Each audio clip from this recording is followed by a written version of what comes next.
Hey guys, just a quick drop in today. For this video, I'd just like to touch on what is a constitution. It's really interesting. Constitutions are something that a word that's bandied around a lot. Companies have constitutions. Australia has a constitution. But do we actually really understand what it is and what it does?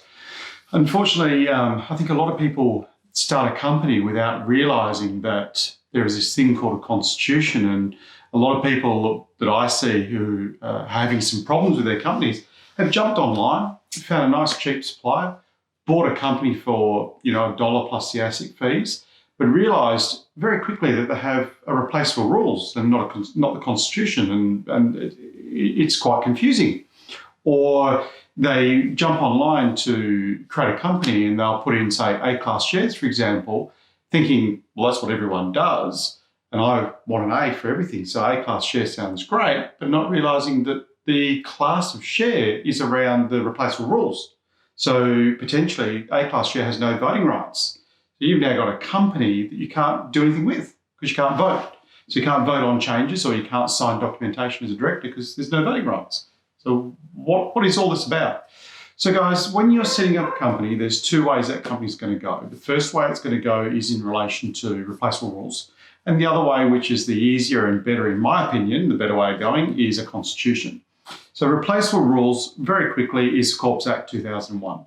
Jump onto Google the Corps Act, Australian Securities Investment Commission Corps Act 2001. There's your replaceable rules, and that's what's going to run your company. So if you want to know what your share class is and what the description is and what you can and can't do with those shares, dividends, etc., have a good read of that document, or contact your lawyers or give us a call. The way that I believe, and my personal opinion, is via a constitution. Now, a constitution is just a governing document, really. It steps out how the company is going to operate, how it's going to run. What is a director? What is an associate director? What are the rights and rules and responsibilities? Obviously, the Corps Act or the government regulations do sit over the top of that. So you've got to look at, if your constitution says minimum of 2 directors, because it's prior to, say, 2001, but the Act says 1 director, well, because your constitution's got a higher requirement, you need to run by that constitution. So there's a few little things that we need to think about. Again, contact us for any clarification. But also, one of the more important things that I feel the Constitution outlines is your shareholding. So it goes through and gives you your class codes, so A class, B class, ordinary, preference shares, governing shares, if we want to go back that long in history.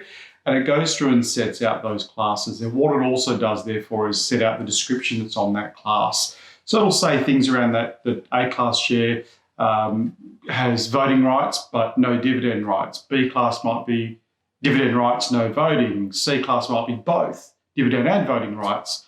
And Z class could be all of the above. And when the company's shut down, all the money and all the proceeds go to Z class. There's a whole lot of things that constitution does step out. As I've just mentioned, in 2001, the rules changed. You're no longer, for a small proprietary, required to have a secretary. You're no longer, for a small proprietary, required to use the company seal, and you can have 1 director. So if your company's prior to 2001 and it's using a constitution, you need to upgrade that to get the new rules around secretaries, common seal, minimum number of directors. So just a quick one, just to give you that bit of an overview. It's that governing document. It tells you what you can and can't do with the company. It tells you what your shares are, the classes, the class code, what you can and can't do with those shares, dividends, voting rights, etc. And it also runs through a lot of other information around there.